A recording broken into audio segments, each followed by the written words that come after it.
Cuando llegó este virus, el COVID-19, yo me trato de poner en el lugar de ustedes y la verdad es que debe haber sido súper difícil, un virus desconocido, eh, con poco tiempo de experiencia, si estamos hablando que empezaron a conocerlo en el mundo en octubre, eh, y de repente nos surgen millones de preguntas, o sea, ¿qué tan agresivo es este virus? ¿Cuál es su mortalidad? Y entre medio íbamos a escuchar una información que era bien contradictoria, no es menos que una gripe, es como una gripe, no, parece que es más severo que una gripe, no, resulta que es mortal, se contagia poco, se contagia mucho, y así, de una información a otra, nos tuvimos que ir conociendo un poco con este virus, pero la cantidad de dudas fue enorme para ustedes y también para nosotros.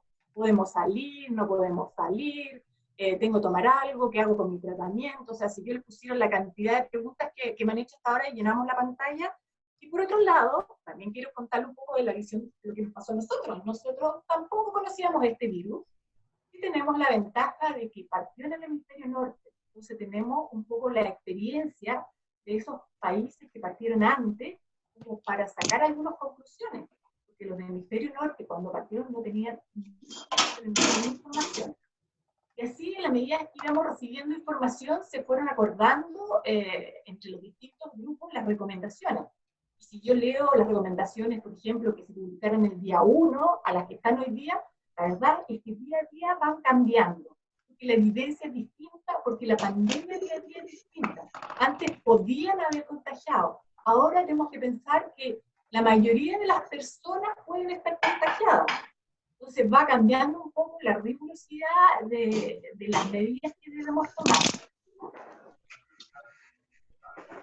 Esto para contarle, dentro de nuestra locura de reuniones de mañana, tarde, el último paper que salió, reuniones con los españoles que nos han ayudado mucho, con los grupos italianos, esto es anoche, la Sociedad Médica, hay un perrito, de la Sociedad Médica hasta altas horas de la noche, participando con todos los neurólogos del país en una reunión de la sociedad, revisando nuevamente, semana a semana, día a día, la nueva evidencia y las recomendaciones y en qué nos basamos, para poderles a ustedes contestar sus dudas, pero no es fácil, no es fácil, pero de a poco hemos tenido cada vez más evidencia.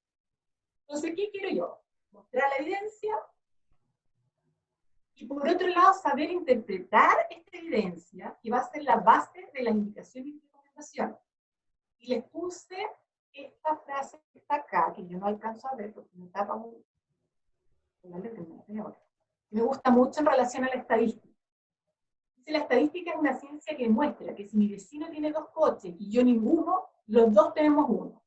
Entonces sí, necesitamos la estadística, necesito los números, necesito saber cuántos infectados, qué factores de riesgo ya están completamente reconocidos, cuáles no.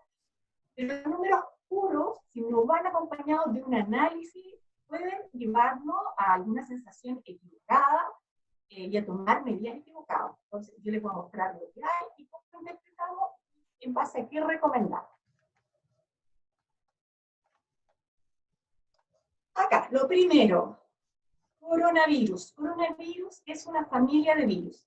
Esto es una microscopía electrónica. Este es el virus visto realmente a través de un microscopio muy poderoso. Y hay evidencia que efectivamente se llama coronavirus porque tiene una coronita alrededor. Cuando esto partió la pandemia, me llamó un conocido muy amoroso y me dice, esto del coronavirus es un complot internacional. ¿Por qué? Mira, me dijo, yo acabo de encontrar un limpiador que compré hace 2 años.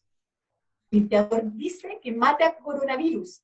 El virus no es nuevo, esto es un complot de, no sé, los marcianos, los chinos, etc. En realidad, su historia estaba bastante entretenida, pero lamentablemente tuve que contarle que los coronavirus conviven con los seres vivos, animales, y algunos pueden pasar a los seres humanos ya desde hace miles de años, durante la evolución de la humanidad.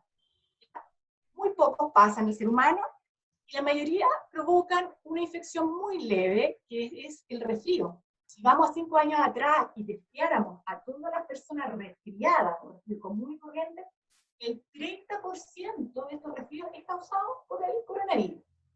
por ahí en la historia han aparecido algunas subfamilias que tienen un comportamiento distinto, no tan benigno como la mayoría del coronavirus, como fue el SARS o el MERS en China y Medio Oriente, que causaron cuadros de gripe más severa y con mortalidad. Y ahora aparece este nuevo coronavirus, que se llama COVID-19, como ya todos saben. La información que tenemos, alguna la tomamos de la experiencia con las infecciones más severas previas, y estamos en la actualidad juntando los datos de la experiencia de los distintos centros que ya han pasado por sufrir de infección. Lo rápido que ha sido esta línea de tiempo, pueden ver, el primer reporte fue el día 8 de diciembre, ya, que fue esto de China, ya, me estaba un poco, el 11 de febrero teníamos las primeras reportes en Latinoamérica, el 11 de marzo se declara pandemia, a Chile, si no me equivoco, llegó la primera semana de marzo, y de ahí hasta ahora, que han pasado 2 meses, la realidad ha sido impresionante. Hemos tenido un crecimiento importante, tanto de los casos sintomáticos, asintomáticos, también de los enfermos graves y de los fallecidos. Si bien al comienzo, al ser una curva que se inclinó lentamente, la cantidad de fallecidos ha sido menor en otros países en que el contagio fue muy alto en su comienzo, la verdad que ahora no sabemos si estamos partiendo el inicio de la curva con su pico de contagio, si estamos en la mitad, si estamos terminando, y eso nos llama a estar muy atentos a lo que va pasando día a día. Ya tenemos acá, estos datos son de lunes, aparecen 46.000 contagiados, y ya hoy día los datos hablan de más de 50.000 contagiados. Lo mismo, el número de fallecidos ya son más de 500. Todos concentrados sobre todo en la región metropolitana, pero el resto de las regiones no están libres. Algunas tuvieron, las características del país pudieron tener evoluciones distintas. O sea, hubo ciudades como Temuco, que hizo un pico mucho más precoz, y ahora nos está tocando a nosotros en Santiago. Y aquí me gustaría que ustedes, cuando escuchen los noticieros, los matinales, sepan la diferencia entre infectado, enfermo y mortalidad, porque uno tiende a confundirse. Las personas infectadas son todas las cuales tienen el coronavirus, de los cuales hay asintomáticos y sintomáticos. Si nosotros vamos a la estadística de nuestro país, fíjense en esto, los casos infectados son la mayoría entre 20 y 50 años. Entonces, esa idea que teníamos de que esto afecta a solamente los ancianos es un error. Esto afecta, y miren acá, hay menores de 4 años que han sido infectados. ¿Ya? Entonces estamos en un grupo de riesgo de infección, nosotros, la mayoría de nosotros. Lo que pasa que a mayor edad, sobre todo más de 60 o 65 años, dependiendo en qué país estemos, la cantidad de infecciones graves, de riesgo tal y de mortalidad es mayor. O sea, la posibilidad de morir es mayor en el adulto mayor, pero la posibilidad de infectarse, estamos todos expuestos a infectarnos. Sobre todo, la evolución la va a marcar las condiciones preexistentes. Tengo yo enfermedades cardiovasculares, la diabetes, enfermedades respiratorias crónicas como el asma, si soy hipertenso, si tengo antecedentes de cáncer. Si miramos todas las personas que se han infectado, hay un 30% que son asintomáticos. ¿Ya? No son la mayoría, pero es un porcentaje importante que no tienen en ningún momento del contagio síntomas, pero que no podemos desconocer porque estos están contagiando. Y el contagio puede ser mortal para otra persona. Después tenemos la mayoría que hacen una infección moderada, tipo gripe, y después tenemos una minoría que llega a ser hospitalizado, incluso intubado con riesgo vital y puede llegar a morir. Este último gráfico del lado derecho muestra lo que nosotros tenemos grabado a fuego en la mente, que esto afecta a los mayores de 60 años. No, mata más a los mayores de 60 años, pero infecta a toda la población, más las edades medias. Este gráfico es para mostrarle lo mismo que les había comentado, mayoría de los casos leves, un resfrío, una gripe, 14% necesitan ser hospitalizados y 5% estado crítico, riesgo vital.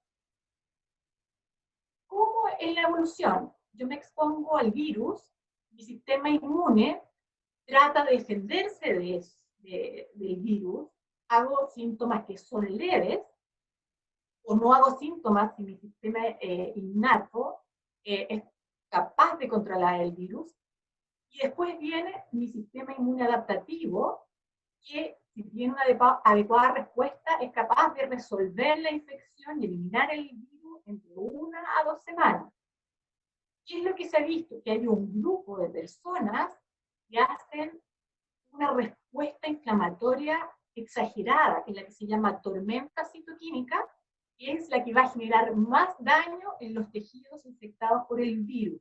Entonces, sabemos que el virus es capaz directamente de dañar los tejidos, pero también sabemos que cuando la respuesta es severa, también es culpa de un sistema inmune que está respondiendo exageradamente y no solo elimina el virus, sino que además destruye células que son de nuestro propio organismo. Dependiendo de los anticuerpos que van apareciendo, de la carga viral, uno puede identificar distintas fases en la enfermedad. Se habla de la fase temprana, la fase temprana, activa, la fase posterior y la de recuperación. Y aquí, entre la fase activa y la posterior, es donde puede salir un poco de lo típico el cuadro de la enfermedad por el coronavirus y producir una exagerada respuesta inmune y llevarnos a que un caso sea grave. En base a estos mismos componentes que se van a identificar en la sangre o en la secreción, se han creado los distintos test para hacer los diagnósticos. El gol estándar, el más sensible, sigue siendo la PCR. La PCR se toma en mucosa, por lo general con una tónula a través de la nariz hasta la parte posterior de la faringe. Es un test sensible, pero tiene de malo que demora, ¿ya? Puede demorar desde 4 horas a varios días. Entonces existen otros test que son un poco más rápidos, que son test inmunológicos, que bastante más rápidos. Los test rápidos, estos que parecen como un test de embarazo. Los test inmunológicos, hay que van a haber antígenos, o sea, van a haber otras partes del virus que puedan detectar, y hay otros que ven los anticuerpos, IgG, IgM, dependiendo de la etapa de la infección. Y estos test como de farmacia, que van a ir también a detectar antígenos y otros antígenos. Recuerdan, hace poco había mucha fe en estos test rápidos. Teníamos alcaldes que estaban muy entusiasmados con la idea de hacer testeos masivos a la población con estos test, estos kits que lo podía tomar cualquier persona. Pero como esto es algo nuevo, nos pasó nuevamente que no tenemos una confianza del 100% en este tipo de test rápido. ¿Ya? Tiene una cantidad de falsos positivos y negativos que es considerable, por lo tanto podrían ser de ayuda, pero mal aplicados podrían dar sensación de falsa seguridad también. Y eso ha limitado los testeos masivos con estos test rápidos. Vamos a ver la siguiente. Entonces, un poquito de repaso. ¿Cómo nos infectamos? Esta infección se adquiere a través de la secreción de la nariz, la boca o de los ojos, que ingresa a otra persona. O sea, puede ser directo de persona a persona, o que estas secreciones de ojo, nariz y boca contaminen una superficie, esa superficie la toque otra persona y ella se autoinocule, o sea, se toque los ojos, la nariz o la boca. Ese es el principal mecanismo de ingreso al organismo del coronavirus. También hay que considerar que a través de las deposiciones se ha visto eliminación del virus en personas que son portadoras de él. Por lo tanto, también, si yo voy al baño, me lavo bien las manos, toco una superficie o preparo un alimento, puedo contaminar a otra persona que me tiene el virus. Puedo contagiarme si mis alimentos han sido mal manipulados. ¿Es de transmisión sexual? No. Se ha estudiado, no hay evidencia de existencia del virus en la secreción vaginal ni tampoco en el semen. Pero hay que considerar, sí, la forma más potente de evitar las infecciones es el distanciamiento social. O sea, estar a 1 metro de distancia, por lo menos, de otras personas. Y eso implica que si bien no es una enfermedad de transmisión sexual, hay que tener varios cuidados, porque efectivamente la actividad sexual requiere una cercanía corporal y va a hacer que tengamos un intercambio de las secreciones que sí podrían ser contagiosas.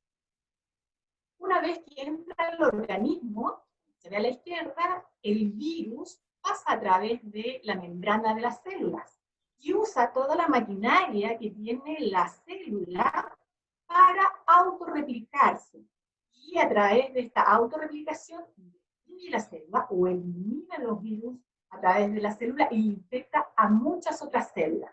Se dice que cada virus puede llegar a generar 10.000 a 100.000 copias, cada una de estas es capaz de infectar una célula. Es un virus muy eficiente, ¿ya? Se replica fácilmente y también se contagia fácilmente. Los síntomas, no se los han repetido ustedes en la tele, en otras charlas, etcétera, nunca está de más. Fiebre, cansancio, tos seca, que son los más comunes, al cual se agregó y se validó la pérdida del olfato o el gusto, sobre todo si esto es brusco. También, para darle una gravedad a la situación de cada uno, hay indicadores de alerta, como la fiebre muy alta, neumonía, dificultad respiratoria. Estos que están en rojo son síntomas o signos que deben hacernos consultar.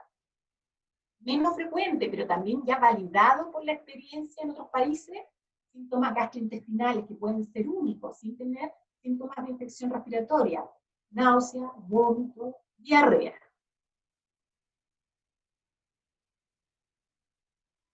Y aquí surge la pregunta, ¿a quiénes les va peor? ¿Quiénes pueden hacer enfermedad severa? Es lo que nos preocupa, es las personas que van a correr riesgo de su vida. Lo que sabemos, los diabéticos, los cardiópatas, los hipertensos, las personas mayores, que parecen mayores de 60 años en varias publicaciones. Yo encuentro que 60 no es tanto para nada, pero bueno, así está publicado. Los que tienen antecedentes de cáncer o que tienen antecedentes de alguna enfermedad que altere su inmunidad. ¿Ya? Eso es lo teórico. Y aquí surge la otra pregunta. Bueno, ¿la esclerosis múltiple? La esclerosis múltiple, sí, efectivamente. Una persona con esclerosis múltiple tuvo una alteración, incluso sin tener tratamiento, tiene una alteración de su respuesta inmune. Está muy activa mi respuesta inmune para elementos que no deberían tener respuesta inmune, que es el sistema nervioso central. Si yo tengo este sistema inmune hiperactivo, significará que también está más hiperactivo contra las infecciones. Lamento decirles que no. ¿Ya? Hay otras enfermedades autoinmunes, la esclerosis múltiple, hay una disfunción inmune. Implica que mi cuerpo responde mal, ataca cosas que no debería atacar, pero a veces también, cuando tiene que atacar otras cosas, no responde. ¿Ya? Entonces, no es un factor de protección, y en teoría es un factor de riesgo. En teoría. Pero ¿quién nos dijo los análisis de los países, los grandes análisis con grandes N, sobre todo los europeos, que además tienen mucha esclerosis múltiple? Hasta el día de hoy se ha hecho análisis de todos los casos de esclerosis múltiple infectados con COVID y no existe evidencia que la esclerosis múltiple por sí misma sea un factor de riesgo ante este nuevo coronavirus. No es un riesgo de infectarse mayor que otras personas y no es un riesgo de desarrollar una enfermedad más severa que otras personas. Ese es el dato duro. Ahora, ¿qué podemos o qué deberíamos nosotros pensar cuando nos llega esta información? Por un lado, es una buena información. O sea, yo creo que ustedes y nosotros teníamos un poco de miedo de que el hecho de tener esclerosis múltiple o estar en tratamiento pudiera ser que fueran de altísimo riesgo y es una avalancha de pacientes con estas enfermedades infectados, que pudiese ser realmente una tragedia. no se ha demostrado que ha sido así, para nada, pero hay que ser cauto en la interpretación, porque yo podría decir, no hay evidencia de que la esclerosis múltiple es factor de riesgo, por lo tanto, tengo el mismo riesgo que los demás, por lo tanto, puedo ir a trabajar, puedo salir a comprar, puedo tener las mismas restricciones que la mayoría de la población y con el mismo relajo que la mayoría de la población. Pero hay que ver un poquito más allá de los números y pensar que estas estadísticas que nos llegan, cuando nosotros los médicos no tenemos evidencia de algo, solemos ser bien miedosos, y eso es bueno, bien cuidadosos. Si ustedes se acuerdan cuando hicimos la charla de embarazo, por ejemplo, yo les dije, los médicos antes recomendaban no se embaracen, no porque tuvieran evidencia que fuera malo, es porque no tenían ninguna evidencia. Y lo mismo con las vacunas. Recién el año pasado logramos tener evidencia sólida de decir, estos son los riesgos del embarazo, estos no son los riesgos para embarazarse, estos medicamentos podemos usar, estos no. Las vacunas, estas las podemos colocar, de hecho estas son recomendables, y estas no se pueden colocar.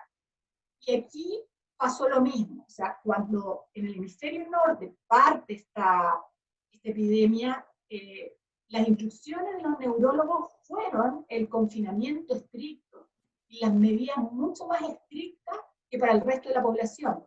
Y es probable que en los países que fue desastroso de esto, que no hizo caso a la población en general, los únicos que hicieron caso fueron los pacientes con enfermedades autoinmunes, con cáncer, los enfermos crónicos.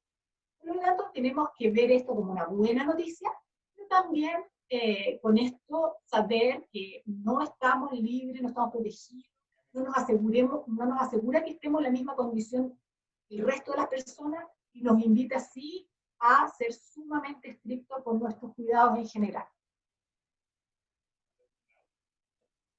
Conclusión, ya esto están de acuerdo todas las comunidades científicas que se dedican a esclerosis múltiple, no se debe abandonar el tratamiento. ¿Ya? Al principio nosotros no sabíamos los médicos, menos podíamos darle mayor indicación, pero ahora nosotros sí tenemos un poquito de evidencia, entonces podemos decir con propiedad, no debe suspender su tratamiento, sobre todo si no ha hablado con su médico y han evaluado el riesgo de cada medida que piensan tomar. La mayoría de los tratamientos modificadores de la enfermedad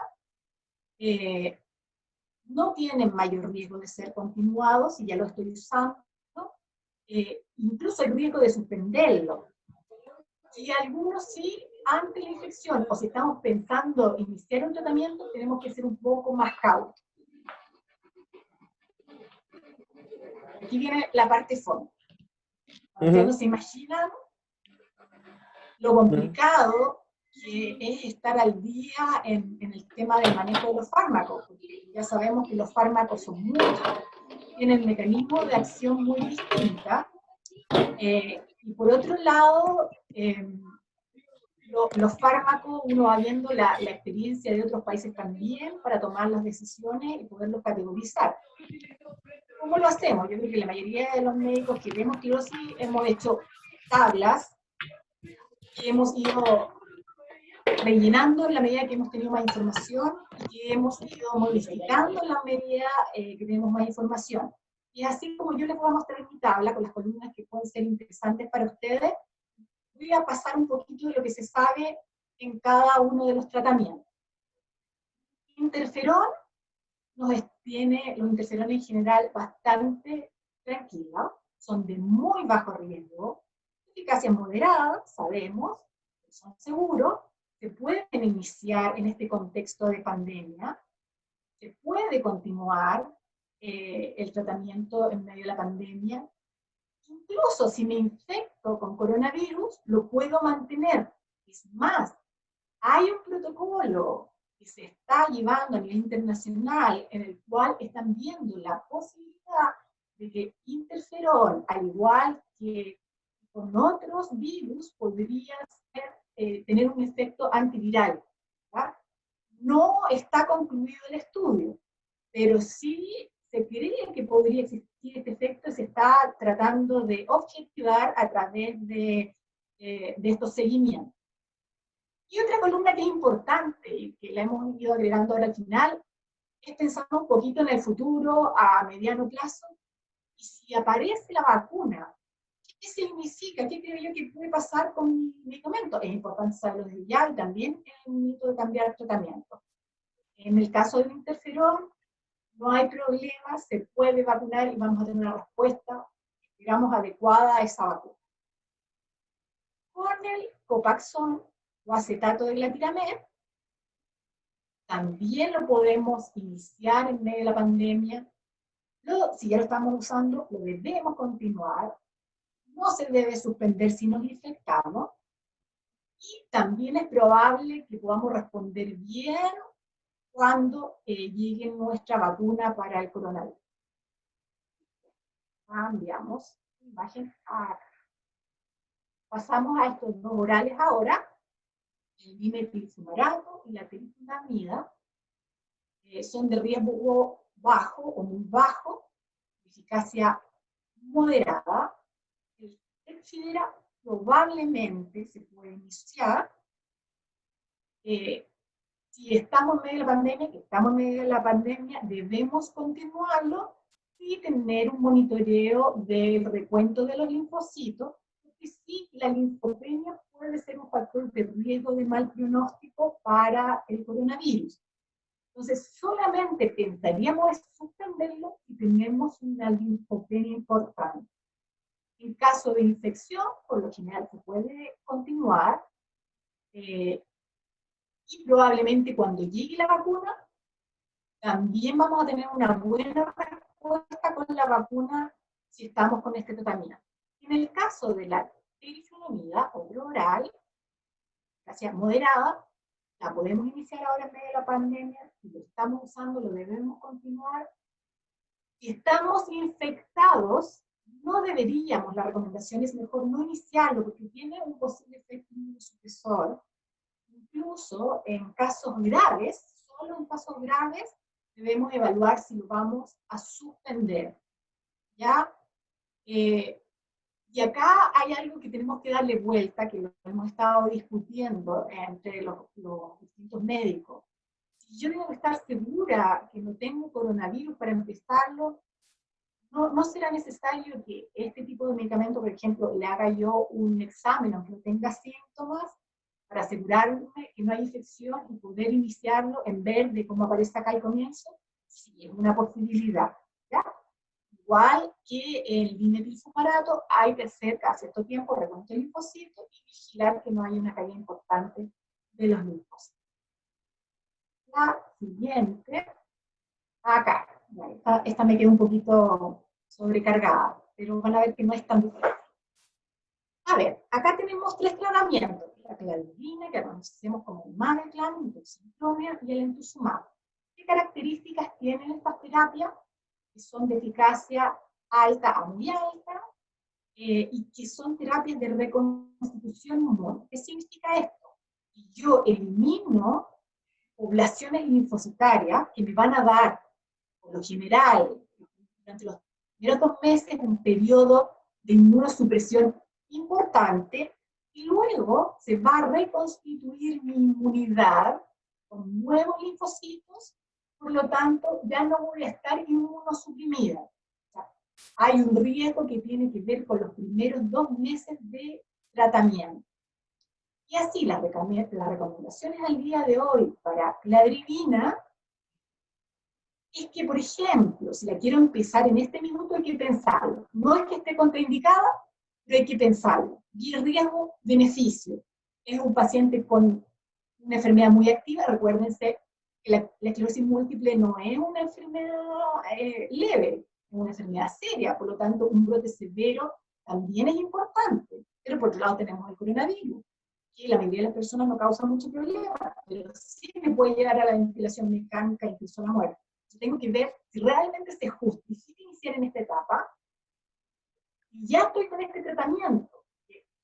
Estos tratamientos de estas características sean como impulso, o sea, uno los usa 1 o 2 semanas y después al año siguiente o a los X meses vuelve a dar otro pulso, vuelve a producirse una inmunosupresión y después se recupera nuevamente el sistema inmune. Entonces, si ya estoy en tratamiento y me toca la siguiente dosis, que es anual, lo que vamos a tratar es de correrlo, suspenderlo hasta que ojalá esta pandemia esté más controlada y el riesgo sea menor. Se sabe que se puede trazar hasta 6 meses. En caso de que yo esté infectado, no puedo ponerme la nueva dosis, ni menos puedo empezar un tratamiento con este fármaco. Y ahí está la pregunta, ¿deberíamos hacer PCR a todos los pacientes antes de empezar? Y en cuanto a la respuesta a la vacuna, en la etapa de inmunosupresión, o sea, durante estos primeros 2 meses de colocado estos fármacos, probablemente no nos podamos vacunar. Pero ya cuando estamos, porque se refiere a estos mismos fármacos, la última columna, cuando ya estamos en etapa de reconstitución inmune, sí podemos vacunar. Con mitoxantrona tenemos lo mismo, no podemos, sí, la indicación es mucho más clara, igual que alentosumab, no iniciar el tratamiento en este momento de pandemia. Al menos sepan siempre que hay excepciones, que sea una enfermedad muy severa, muy activa y que el riesgo valga la pena. Pero por lo general no son terapias que elegimos iniciarlas en esta época, y si les toca colocarse una dosis, uno trata de correr la dosis el tiempo que sea necesario. Y también, lo mismo que le había comentado para la línea, en la etapa de baja de los linfocitos, la respuesta a la vacuna está disminuida, pero los pacientes se pueden vacunar de manera posterior. Déjenme revisar un poco. Vimos los interferones, perfecto. Acá, este grupo se me había quedado en el tintero. Después tenemos el fingolimod, natalizumab y el ocrelizumab, que son intermedios a los otros grupos que habíamos visto. En cuanto a riesgo, son de eficacia alta o muy alta. Ese es mi perro. Lo van a buscar.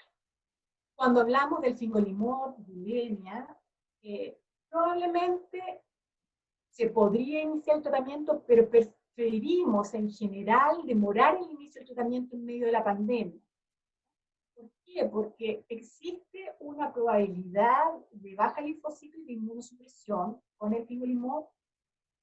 Y si ya estamos con el tratamiento, la indicación es no suspenderlo. Recuerden que tanto natalizumab como fingolimod, al tercer mes, sobre todo de suspensión, tiene un riesgo de rebote que puede ser severo. Si estoy infectada, debo suspender Gilenya. Y sé que tengo que tener especial ojo, porque probablemente si llega una vacuna, con fingolimod no pueda ser efectiva esa vacuna. Natalizumab actúa a nivel periférico, o sea, actúa inhibiendo el paso de los linfocitos al cerebro, por lo tanto la inmunidad periférica se mantiene. Por lo tanto, no hay problema ni de iniciarlo ni de continuarlo, recomendando siempre la dosis extendida en tiempo. Lo que hacemos, y ya estamos haciendo ese tiempo, los pacientes desde cada 4, si lo colocamos cada 6 semanas, incluso en algunos casos cada 8. Se puede mantener en caso de infección o se puede desplazar hasta 2 meses porque el síndrome de reconstitución de respuesta inmune se da entre el segundo y tercer mes de suspensión. Probablemente con este tratamiento la vacuna funcione bien. Sí tenemos que tener cuidado con el rebote, lo mismo que con Gilenya. Si yo decido suspender, también debo saber que existen formas de suspenderlo y se pueden hacer tratamientos con otros medicamentos para bajar el riesgo de ese rebote y poder hacer una transición a otro tratamiento. Ocrelizumab pasó algo curioso, primero se catalogó de riesgo intermedio, pero al ir pasando el tiempo se bajó de categoría, es de una eficacia alta, se puede iniciar, igual nosotros preferimos esperar un poco que pase la pandemia cuando es posible para iniciarlo. Si estamos en tratamiento y nos toca una dosis, lo que estamos haciendo es atrasar la dosis, ya tenemos elementos para ver si todavía nos queda efecto del fármaco.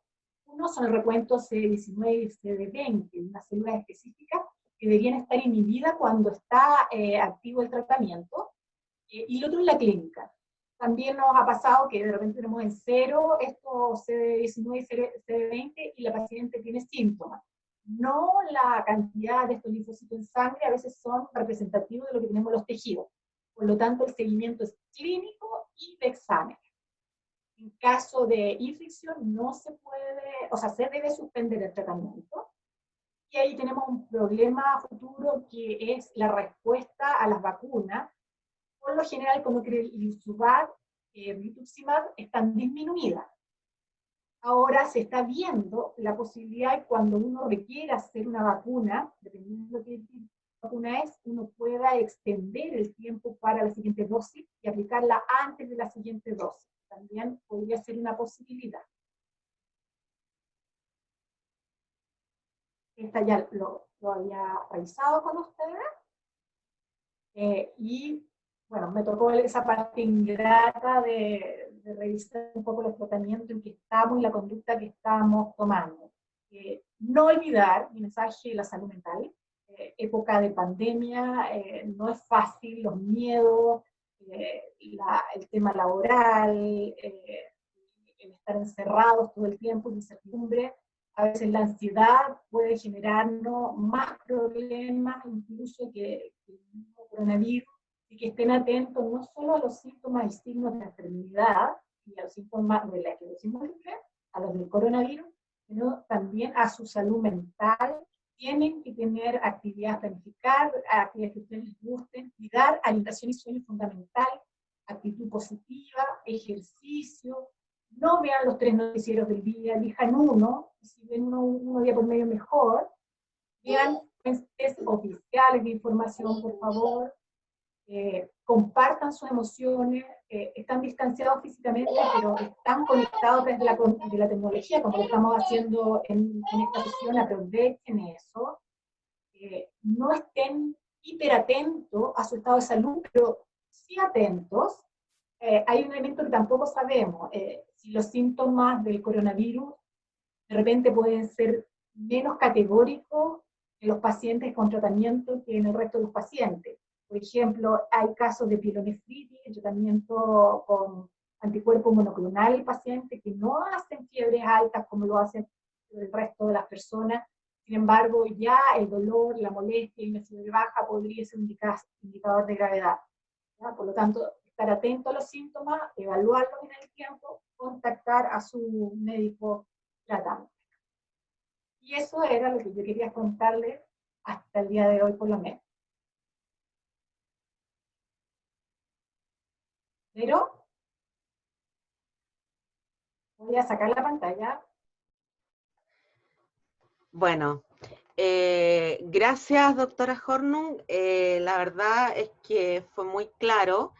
Después vamos a responder las preguntas al final de la charla, porque ahora viene la charla de la doctora Cherpenice, que va a responder las preguntas que ustedes nos hicieron llegar durante la semana. Así que muchas gracias, doctora Hornung, y ahora dejamos con ustedes a la doctora Jacqueline Cherpenice. Hola, ¿qué tal a todos? Muchas gracias por la invitación a toda la gente de la corporación, y muy buena su charla, doctora Hornung. Así que vamos a responder un poco las preguntas que me hicieron llegar. Así que vamos a poner la pantalla. Ya.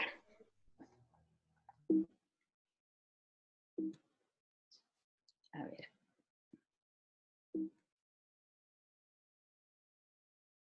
Ahí. Bueno, hay muchas preguntas que están con lo que nos dijo la doctora Hornung. Hay varias que están con respuesta. La primera es: ¿tener esclerosis múltiple genera más riesgo de infección per se? La verdad es que no, ¿ya? O sea, la esclerosis múltiple no es como la hipertensión. La hipertensión sí, pero la esclerosis múltiple no genera más riesgo de infección. Son lo que se sabe hasta el momento. Ahora, la segunda pregunta es, o sea, los que tienen riesgo de infección son aquellos que tienen esclerosis múltiple, tienen hipertensión, la edad, obviamente, lo mismo que dijo, y también hay otro factor de tener, no riesgo de infección, lo aclaro, riesgo de tener una complicación o tener una enfermedad más grave, también es tener mayor discapacidad. Los pacientes con esclerosis múltiple que tienen mayor discapacidad, ya una discapacidad en la cual necesita 2 apoyos para caminar, ese también es un factor de mayor riesgo, ¿ya? La obesidad, la diabetes. Ahora, ¿los pacientes de esclerosis múltiple pueden ser asintomáticos? Absolutamente, ¿ya?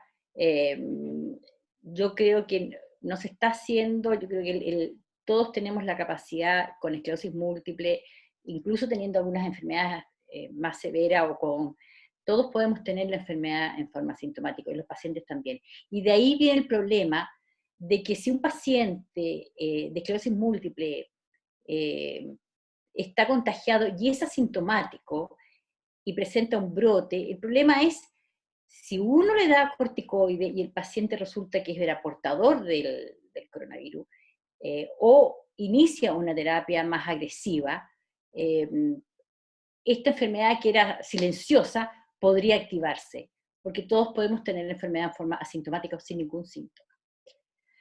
Ahora, la doctora Horn comentó bastante claro cuál medicamento se debe suspender durante la pandemia. La verdad es que ninguno. Pero sí hay algunas terapias que deberían atrasarse. Y como comentó la doctora, el alemtuzumab, el aclaride, yo creo que son medicamentos que hay que atrasarlos, ¿ya? Y eso se pueden atrasar 6 meses. Como eso se colocan con ciclos, la idea es que el segundo ciclo, ¿ya? Se puede atrasar 6 meses. Si les toca el segundo ciclo en esta época, podemos atrasar los 6 meses, y eso se está considerando, ¿ya? Por lo tanto, no hay que suspender los medicamentos, sino que esos 2 medicamentos se pueden retrasar. El otro medicamento que también hay que retrasarlo en iniciar la terapia que se ha hablado ahora es el fingolimod. Porque el fingolimod, como lo explicó la doctora, puede generar una baja de los linfocitos, que son un tipo de glóbulos blancos. Entonces, también hay que esperar, si uno lo va a iniciar en esta época, habría que también esperar, ¿ya? Bueno, y como lo comentó la doctora, ¿se puede administrar el ocrelizumab? Sí, se puede administrar el ocrelizumab. También es un medicamento que si lo vamos a iniciar ahora, ya también habría que retrasarlo, ¿ya? O sea, si vamos a iniciar la primera dosis ahora, habría que atrasarlo. Si estamos ya con el tratamiento, ya aquí va la siguiente pregunta, ¿ya? Viene la pregunta que la verdad es que también los especialistas nos hemos realizado mucho. ¿Cuánto tiempo se puede retrasar el ocrelizumab sin tener riesgo a tener un brote? Es bastante complejo porque la verdad es que en un comienzo se planteó que se podía retrasar un mes en general, todos lo estamos retrasando, un mes. Ahora, el ocrelizumab no nos deja tanto tiempo para atrasarlo, ¿ya? A diferencia del rituximab, que uno puede atrasarlo un poco más. El ocrelizumab tiene menos flexibilidad. Siempre se habló de que uno podría atrasar el ocrelizumab y quedarnos tranquilos si uno hacía unos exámenes de sangre para medir el nivel de linfocito específico. Pero también no es muy claro esto. Yo creo que la clínica es lo más importante. O sea, si un paciente está con ocrelizumab y está estable, llevamos un tiempo sin brote y está estable, yo creo que ahí lo podemos atrasar, ¿ya? No iniciar ahora, pero yo creo que podríamos atrasarlo exclusivamente con la clínica. Es difícil ahora, como están todos los laboratorios llenos, hacer exámenes, pero también nos podría ayudar, ¿ya? Ahora, también como lo dijo, el fingolimod, una de las preguntas, ¿genera más riesgo de contagio si genera una baja importante de los linfocitos, que son ese tipo de glóbulos blancos? La verdad es que si el fingolimod genera una baja muy importante de los linfocitos, ya estamos hablando de números bastante importantes, o sea, bajo 500, bajo 200, claro que sí, es un riesgo. Y en ese caso, como la enfermedad, cuando es el contagio de la enfermedad del COVID, es grave, el recuento de los linfocitos es un valor que nos indica gravedad de la enfermedad. Entonces nos puede confundir. Si una persona está tomando fingolimod, tiene los linfocitos muy bajos, se contagia, obviamente van a confundir al internista de que esto podría ser por la gravedad de la enfermedad. Así que si son muy bajos los linfocitos tomando fingolimod, tiene que hablar con su médico en bajar la dosis, separar la dosis, tomarla día por medio, esperar 2 semanas y volver a contar el recuento de los linfocitos. La otra pregunta también, ¿usar interferón protege del empeoramiento? ¿Nos protege? La verdad es que no nos protege. O sea, hasta el momento no hay ningún estudio que indique que tomar interferón es protector. Ahora, las embarazadas, una paciente que está embarazada y adquiere el COVID, ¿cuál es el riesgo del hijo? Hoy en día se sabe que, y eso no se sabía, pero hoy día hay algunos indicios de que puede pasar el virus a través de la placenta, ¿ya? Así que puede nacer el niño con el COVID. Ahora, favorablemente, los hijos pequeños no tienen síntomas graves. Así que se ha visto que puede ocurrir. El otro riesgo que puede pasar es que si una mamá embarazada adquiere la infección grave, puede tener trombosis a nivel de las placentas. Y eso significa que el flujo de sangre por la placenta al niño baja. Y podrían verse niños de menos talla, más pequeños, o un parto prematuro. ¿Ya? Ahora, no solamente para el tratamiento, si puede continuar el paciente con el tratamiento para la infertilidad, sí, también dentro de las preguntas está la pregunta si la persona puede tomar antiinflamatorio, el medicamento para la hipertensión. La verdad es que no hay ningún medicamento que interfiera, no hay ninguna cosa porque se comentó mucho que algunos medicamentos para la hipertensión podrían ser perjudiciales, pero la verdad es que hasta el momento, cuando uno habla con los cardiólogos o con los otros médicos, no hay ningún medicamento específico que empeore la enfermedad si la persona la contagió. Ahora la otra pregunta que también lo habló la doctora, ¿puedo cambiar la terapia del auge a los medicamentos de la ley Rigarte-Soto durante la pandemia? Yo creo que quedó claro con lo que dijo la doctora, no es el momento. Obviamente siempre hay que poner todo esto en una balanza.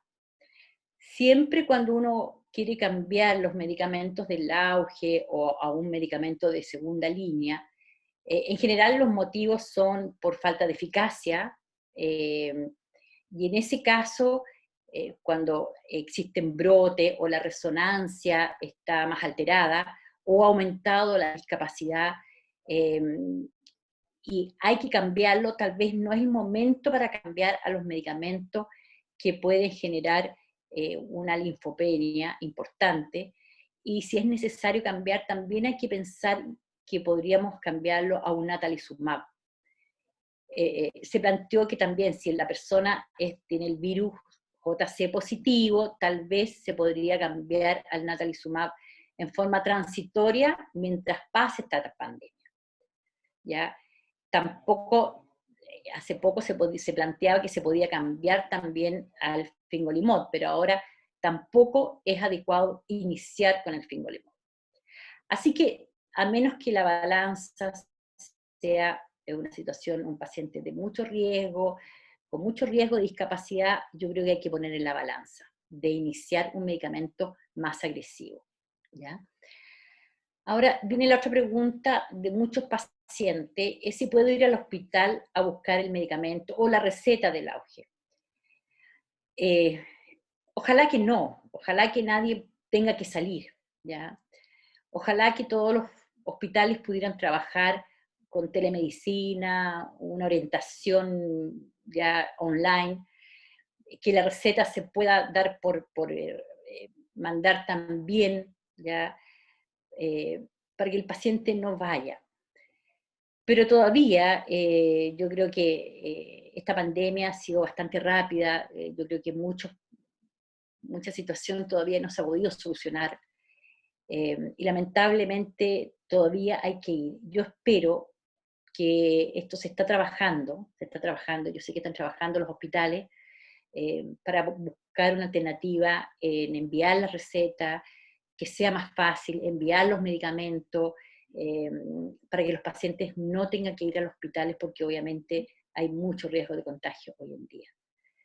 Así que no hay otra alternativa hasta el momento, hasta que las cosas puedan solucionarse. La otra pregunta que también yo creo que muchos pacientes lo preguntan, si es que tengo un brote, ¿puedo usar corticoides? Claro que sí, es un riesgo, pero el riesgo es mayor si hay una discapacidad. O sea, si el brote es suave, ¿qué es lo que es un brote suave? Un trastorno sensitivo, un adormecimiento, o que tengas un problema de la visión leve, o un poco de desequilibrio. Eso es un brote leve. Yo creo que en este momento un brote leve, yo creo que hay que esperar y no tratarlo. Si un brote es moderado, ¿qué es lo que es un brote moderado? Es que tenga un problema en la parte motora, le cueste caminar, o tenga un problema en la fuerza, o tenga un problema visual importante, o un desequilibrio que realmente tenga que apoyarme un poco. Eso es un brote moderado, y en ese caso estamos optando por dar tratamiento corticoides oral, ¿ya? Oral en la casa. Y si el brote es severo, en el cual existe un riesgo de quedar con una discapacidad importante, obviamente vamos a tener que arriesgarnos y poner un tratamiento endovenoso, una metilprednisolona. Ahora, gracias a Dios, generalmente los brotes tan severos no son tan frecuentes, pero esas personas que tienen brotes severos, claro que hay que tratarlo, hay que arriesgarse en ese caso. Ahora, ¿puede existir la alternativa de colocar la metilprednisolona endovenoso en la casa, en el domicilio? Sí se puede, con una enfermera que esté evaluando y controlando el uso de colocar metilprednisolona en el domicilio. Bueno, esta pregunta yo creo que mucha gente la hace y la verdad es que no solamente ustedes con los pacientes que tienen esclerosis múltiple, sino que todas las personas. ¿Existe alguna alimentación que fortalezca las defensas? Yo creo que en general tiene que ser una alimentación adecuada. Siempre se habla de la dieta mediterránea, que nos aporta vitamina D, que nos aporta el aumento del omega 3, que nos da más vitaminas, minerales. Yo creo que una alimentación sana, más mediterránea, nos va a ayudar. Evitar el exceso de sal, siempre se ha discutido si consumir mucha sal tiene mayor complicación en los pacientes de esclerosis múltiple. Eso siempre ha estado en la discusión, si hay que ponerle sal, hay que sacarle sal. Yo creo que hoy en día mejor usar menos sal. Yo quería hablar un poco también de este tema. Yo sé que estando en cuarentena muchas veces hay aumento del consumo de alcohol, de tabaco, y por no decirlo, de cannabis, de marihuana. Y yo creo que hay que tener cuidado con esto, ¿ya? Yo creo que la cuarentena, que ha generado una situación de estrés, nos ha llevado a muchas personas a abusar de algunas adicciones o consumo que están prohibidos. O sea, yo creo que si queremos mejorar las defensas, tenemos que cuidarnos y también, además de alimentarnos bien, evitar también los factores que nos pueden empeorar. La otra pregunta que me hicieron es si hay que vacunarse contra la influenza y el neumococo a esta altura del año. Yo creo que sí, es válido, ¿ya? Si no se han vacunado, yo creo que pueden vacunarse. Los vacunatorios, por suerte, no están tan llenos. Así que, aunque sea tarde, hay que vacunarse. El neumococo dura 5 años la vacuna. Y la influenza, yo creo que como estamos todos bastante en cuarentena, la influenza va a llegar más tarde, pero va a llegar. Así que yo creo que hay que vacunarse igual, aunque sea más tarde, hay que vacunarse. La otra pregunta que me hicieron que obviamente, claramente no.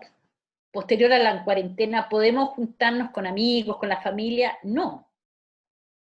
Que terminemos la cuarentena no significa que se acabó el virus. Yo creo que el virus va a llegar, como lo dicen todos, con olas de virus, olas, ¿ya? Por lo tanto, lamentablemente vamos a tener que seguir hablando de esta forma, por Zoom, por teléfono, pero tenemos que pensar que todas las personas tienen el riesgo de ser asintomáticos. O sea, siempre tenemos un potencial de una persona que parece muy sana, que puede haber estado absolutamente en su casa todos los días y ser una persona asintomática. Así que todos podemos ser asintomáticos. La otra pregunta que también me hicieron es que si puedo asistir presencialmente al trabajo. De partida, ojalá que no, pero de repente hay situaciones en que bueno, tiene que trabajar nomás. Yo creo que si un paciente está usando un tratamiento que le baje los linfocitos, que le altere la función de los linfocitos, que son los inmunosupresores, que los dijo la doctora Hornung, si además tiene otros factores de riesgo, como ser mayor de edad, como ser hipertenso, cardiópata, ya la idea es que no trabaje. Y si no existe posibilidad, yo creo que en ese caso merece una licencia. Si tiene muchos factores de riesgo, merece una licencia y no puede trabajar. Algunos pacientes trabajan en el área de salud, como todas las áreas. Yo creo que si un paciente de esclerosis múltiple trabaja en el área de salud y está expuesto a pacientes COVID, yo creo que no debería trabajar, ¿ya? No tiene, en ese caso se hace un informe. Yo hoy día hice un informe a una paciente, una enfermera que trabaja en la clínica, y por suerte la pasaron a trabajar en trabajo online. Y si no se puede, bueno, yo creo que le corresponde una licencia, porque en el fondo hay riesgo. Ahora, también es otra pregunta que me hicieron, es ¿qué pasa si mi pareja o un familiar que vive conmigo sale a trabajar? ¿Qué medidas puedo tomar?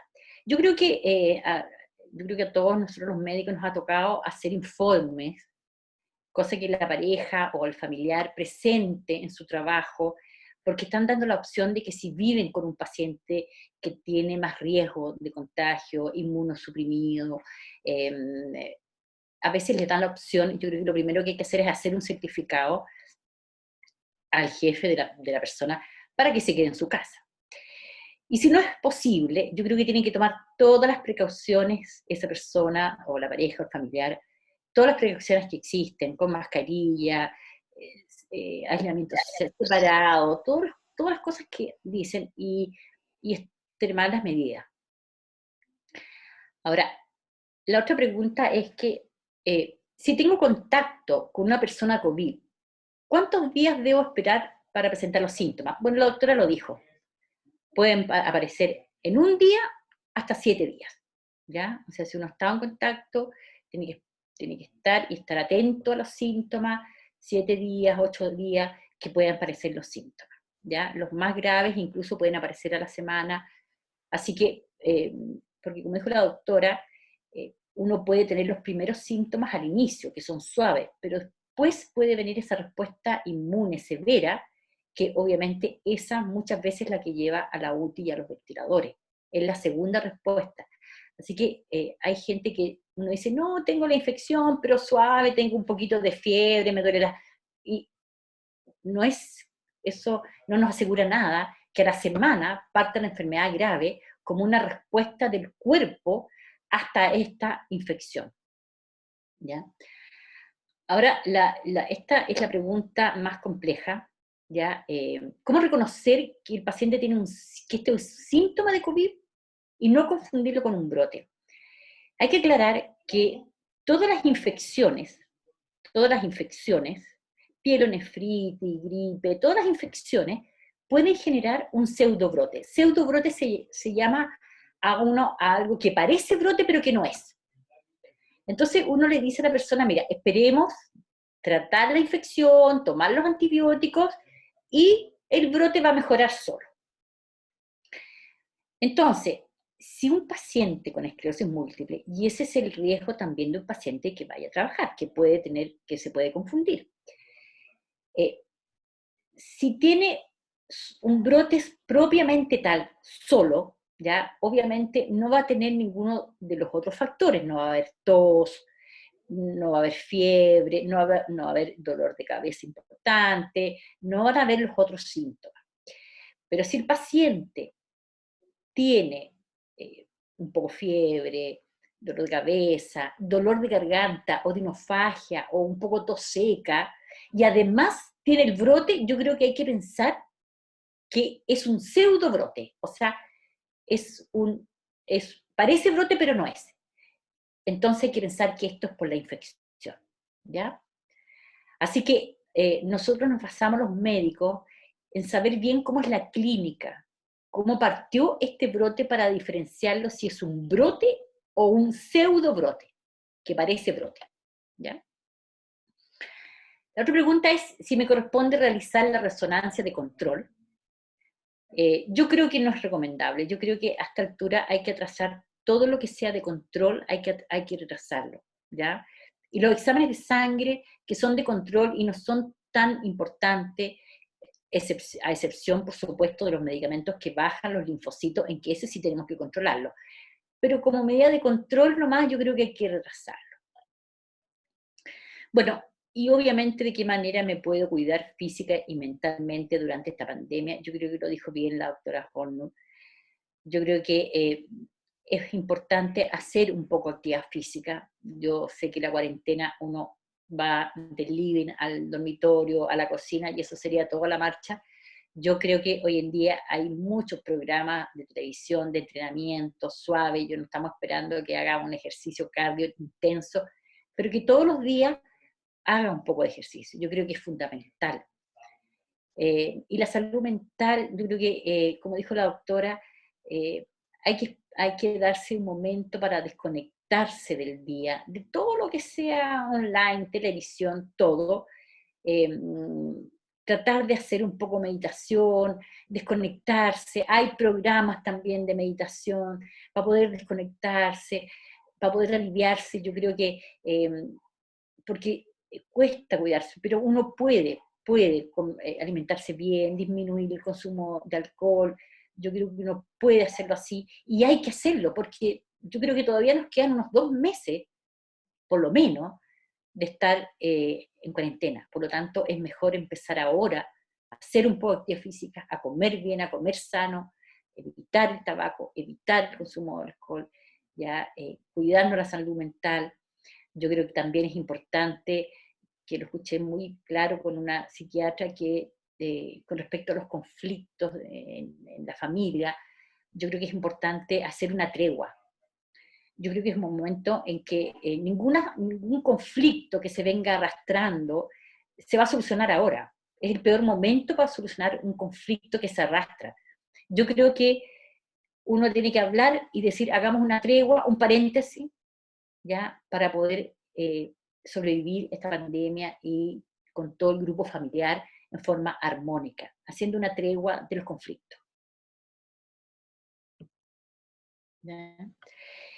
Bueno, y esta frase que me gustó mucho es que es mejor ser exagerado que estar contagiado, ¿ya? Y yo creo que es así. Hoy en día hay que ser muy exagerado con todas las medidas, ¿ya?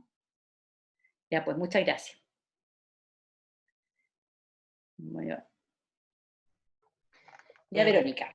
Bueno, le damos las gracias también a la doctora Chetpenice por habernos sacado de las dudas que teníamos. La mayoría de las preguntas fueron contestadas acá. Pero hay un par de preguntas ya que me gustaría hacer antes que termináramos, si queda un poquito de tiempo, ¿les parece? ¿A las doctoras? Perfecto, pues. Ya. A ver, vamos a revisar algunas preguntas que tenemos acá. Por ejemplo, Maribel pregunta, doctora, dice, ¿la baja de linfocitos por fingolimod es efecto esperado o no deseado?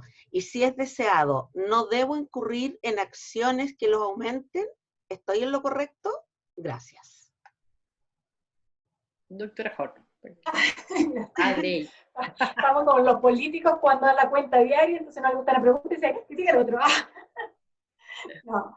Los linfocitos, sí, es un efecto esperado, la baja de los linfocitos, con el uso del fingolimod, pero existen rangos aceptables de la baja de los linfocitos, existen algunos rangos que hagan de mayor riesgo.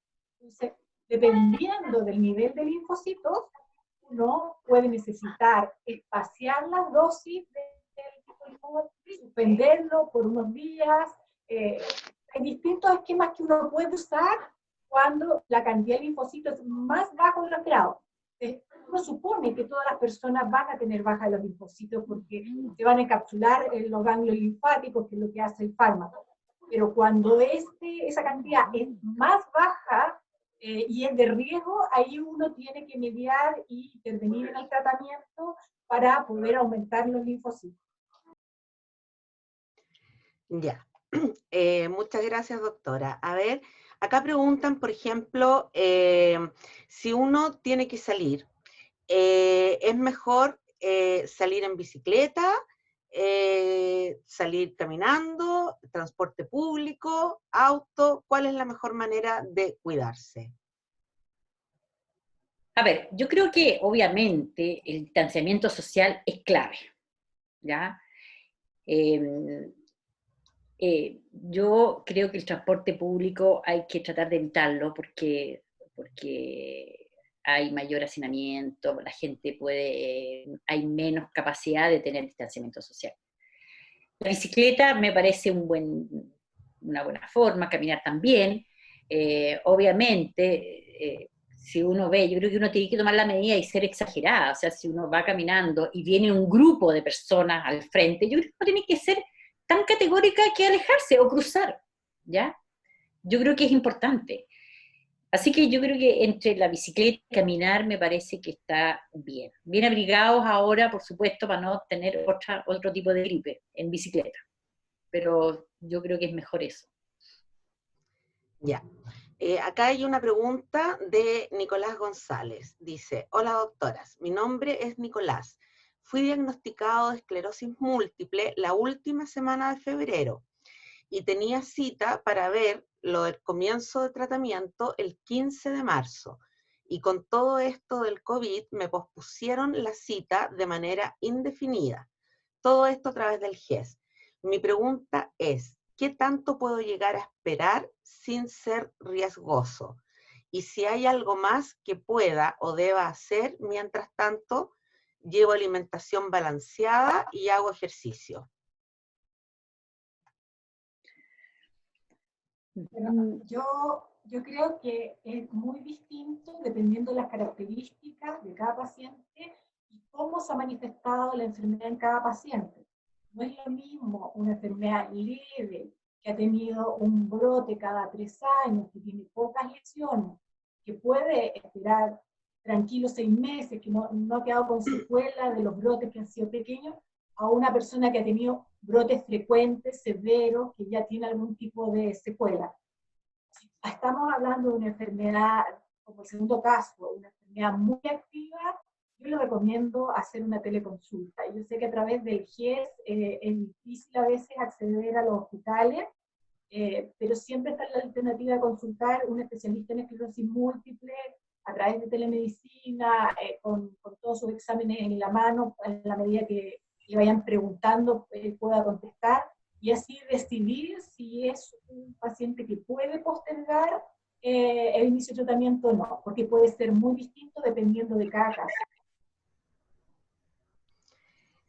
Ya. Yo sé que este tema se tocó, la doctora Hornung la tocó y la doctora Cherpenice también, pero igual hay muchas dudas sobre las vacunas, ya que hay algunos pacientes que los médicos le dicen que no se vacunen, otros que se hacen vacunar siempre y otros que los han hecho vacunar, pero ahora por la pandemia no. Entonces, aclarar un poquito más, hacer como un resumen más sobre las vacunas.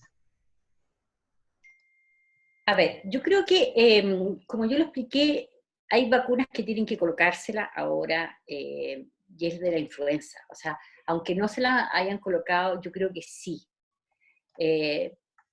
Primero porque en este hemisferio se van a juntar por el invierno la influenza y el COVID.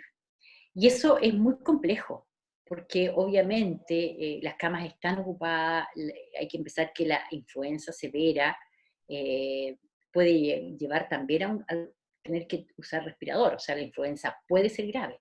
Por lo tanto, hoy en día hay que vacunarse, de todas maneras, y esto no lo dice nosotros, sino que en el fondo en las sociedades americanas, en todas las sociedades, está indicado que hay que vacunarse contra la influenza.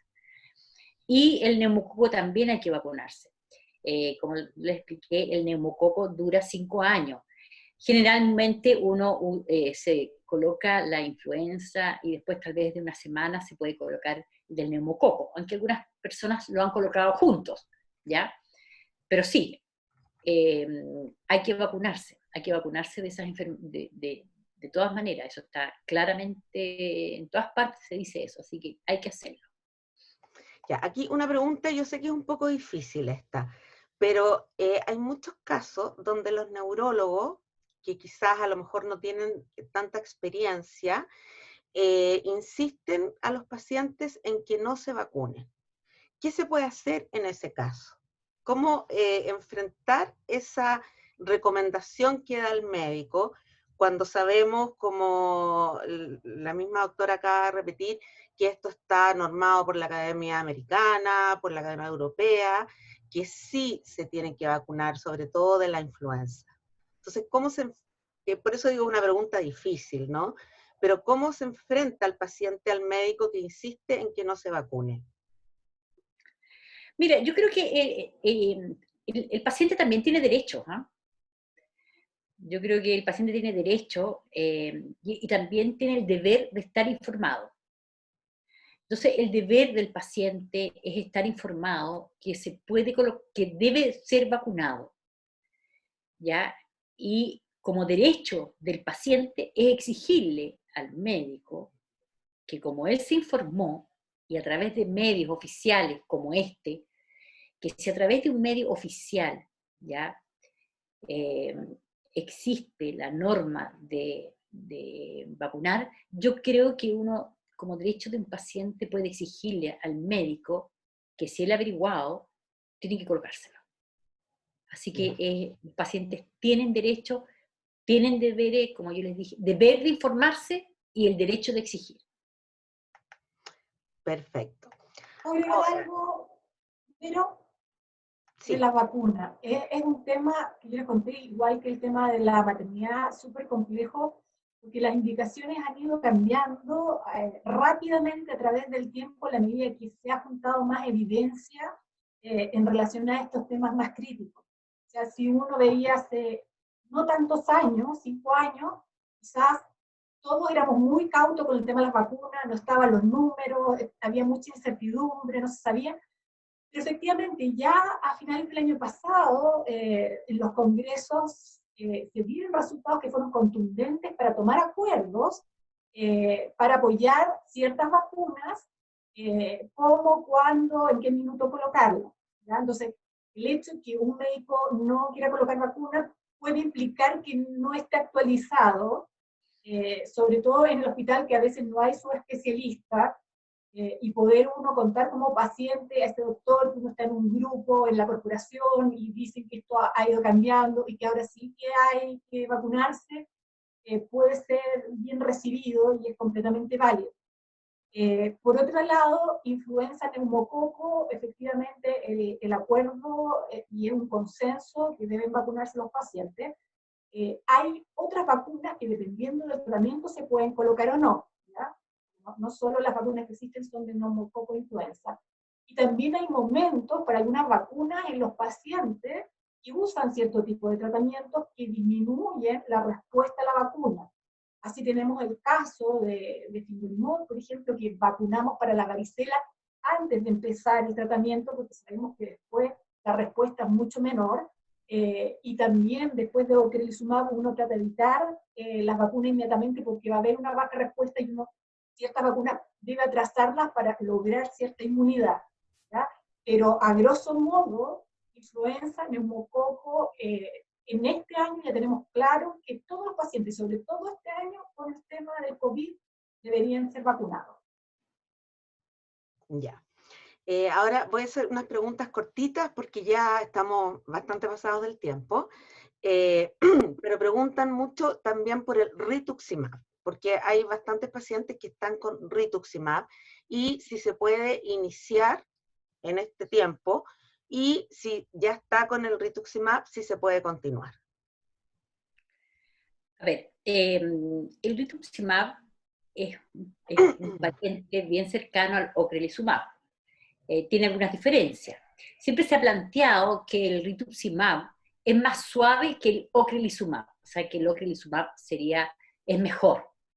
Pero eso también está bastante en discusión porque hay pacientes que se sienten mejor con el rituximab. Ahora, yo creo que también es un medicamento que es de CD20 y también es considerado inmunosupresor. Y la idea es no comenzar ahora con el rituximab, ¿ya? O sea, si uno va a iniciar la terapia ahora, la idea es atrasarlo. Si uno ya está con el rituximab es más flexible que el ocrelizumab. O sea, uno puede correr más el rituximab. O sea, aguanta más, podríamos decir, si uno lo corre, ¿ya? Y por eso muchas veces uno parte administrando el rituximab en forma bien rígida cada 6 meses y después en general uno lo puede ir espaciando a 7 meses, 8 meses, porque se ha visto que dura el efecto. Por lo tanto, si uno está con el rituximab, uno lo puede alargar. Puede ser más flexible que con el ocre, ¿ya? Por lo tanto, la idea es no iniciar con el rituximab, al igual que muchos otros medicamentos, si va a ser la primera colocación, pero si ya estamos con el rituximab, yo creo que podemos atrasarlo en este periodo, ¿ya? Podemos atrasarlo 2 meses, obviamente dependiendo de cómo está el paciente. Ya, ahora, todos sabemos, ¿verdad? Y ustedes lo han dicho, que la nicotina es muy dañina, todos sabemos que es malo para todos, pero en especial en la esclerosis múltiple, no solo el cigarro, sino que también la marihuana, por el humo, ¿ya? Pero aquí preguntan, ¿qué tanto afecta la nicotina si me da coronavirus? Ya sabemos que hace mal siempre, y en esclerosis múltiple, pero si me da coronavirus, ¿qué tanto afecta? A ver, hubo una polémica en relación a ese caso por una publicación que se dio en los medios en que había un efecto protector del fumar para el famoso coronavirus que fue desmentido por todas las sociedades científicas y de especialistas nacionales e internacionales. Ser fumador es factor de riesgo para tener una peor evolución si me infecto del coronavirus. Y esa es la realidad, no hay cosas intermedias. A más yo fume, más probable que mi pronóstico sea peor. Si caigo en ventilación mecánica, la reserva de mi pulmón va a ser menor, mis posibilidades de mejorarme más rápido van a ser menores. Ya, a ver, hay una pregunta acá, sobre la obesidad. Si la obesidad se considera factor de riesgo para el COVID-19. Mira, yo creo que la obesidad obviamente, no solo comúnmente como obesidad, sino que la obesidad genera otros factores de riesgo que por supuesto que son. Primero la obesidad, las personas que son obesas generalmente hipoventilan en la noche, muchas veces tienen apnea, ventilan menos en la noche, y obviamente eso genera una menor oxigenación. Por lo tanto, tienen un pulmón y un sistema que ventila menos. Además, la gente obesa tiene mayor enfermedades cardiovasculares. Tienen las arterias, las coronarias, las arterias que están más ocluidas, y si estamos hablando que es una enfermedad que puede generar que se tapen las arterias, ya hay una persona que tiene las arterias un poco tapadas, obviamente esto empeora. O sea, la obesidad, porque genera efecto complejo y aumenta los factores de riesgo, claro que sí, la obesidad pues sí no se considera, pero todo lo que genera la obesidad, claro que sí. Así que podríamos decir que la persona obesa tiene una mayor riesgo de tener una enfermedad más compleja. Ya, y para ir cerrando, quiero más que nada hacer un comentario, porque Carmen Gloria pregunta, si me entregan el medicamento en el hospital, ¿qué hago entonces si no puedo dejar ni un solo día de tomarlo? ¿Ya? Como lo dijimos, lamentablemente, y les cuento a todos, que nosotros como corporación hemos estado trabajando desde el 3 de marzo en esto. Hemos logrado avances de a poco, hemos logrado que en ISAPRE entreguen medicamentos a domicilio solamente por el GES, no por la ley Ricarte Soto. También hemos logrado casos puntuales de gente de regiones que tiene que trasladarse a otros lados, venir a Santiago, y eso lo hemos ido solucionando puntualmente. Pero lamentablemente los hospitales se depende de cada hospital. Hasta el minuto no se ha podido dar una orden como se le dio a las ISAPRES.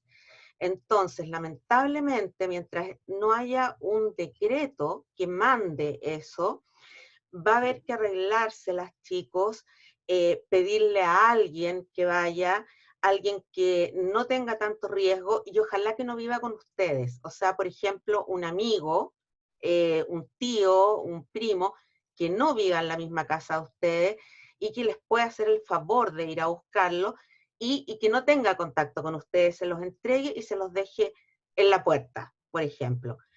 Creo que esas serían las soluciones por el momento, pero quiero que estén tranquilos porque nosotros seguimos trabajando día a día para lograr mejoras, sobre todo en esta época que estamos viviendo, ¿ya?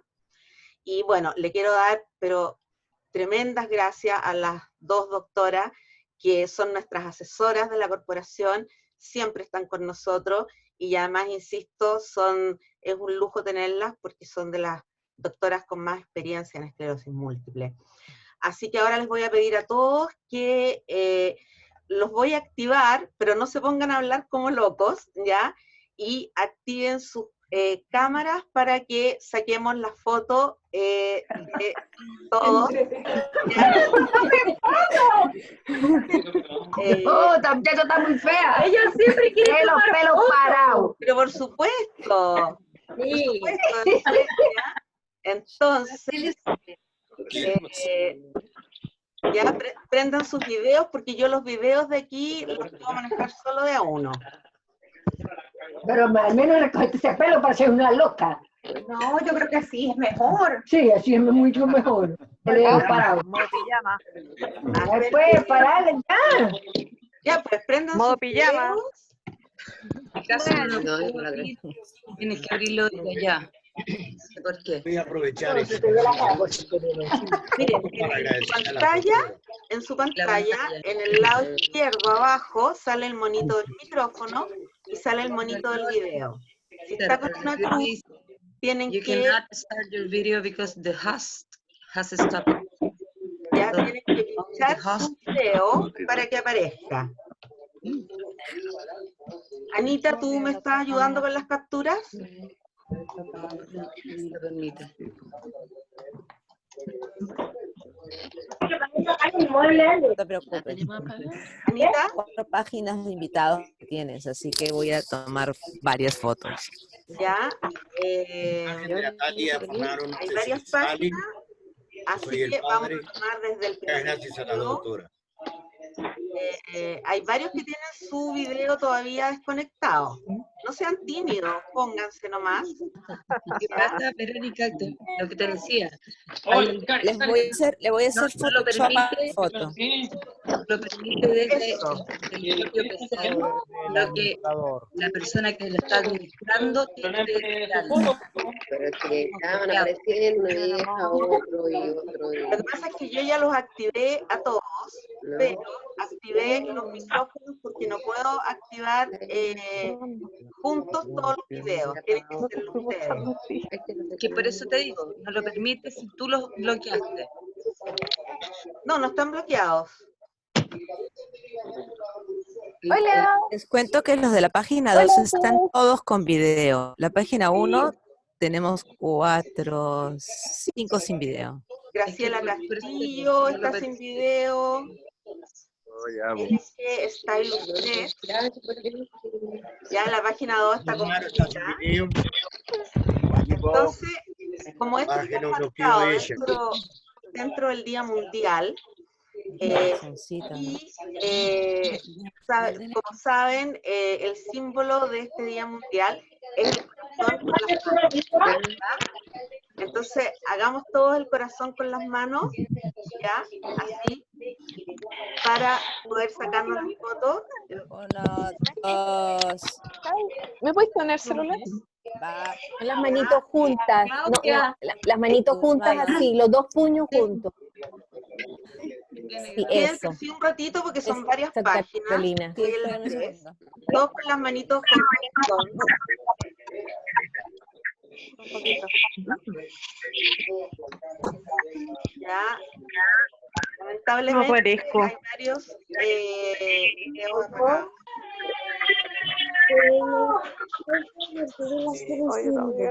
Ya, bueno, chicos, espero que hayan quedado informados. Hablamos con la doctora, con las 2 doctoras, y como aquí se generan nuevas preguntas, vamos a hacer pronto otra charla por si quedaron con dudas o preguntas nuevas, ¿ya? No solamente referentes al COVID, sino que en esclerosis múltiple general.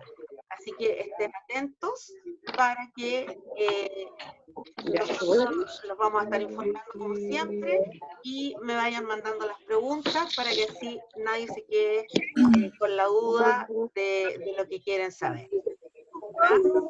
Les agradezco a todos, saludos a todos, tenemos gente de toda Latinoamérica, de Chile, de todas las regiones, de Santiago, por supuesto, así que muchas gracias a todos por participar.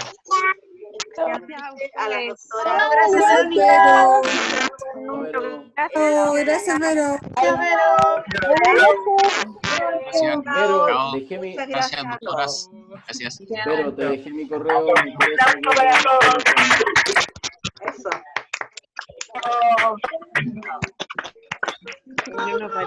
Chao, hasta luego.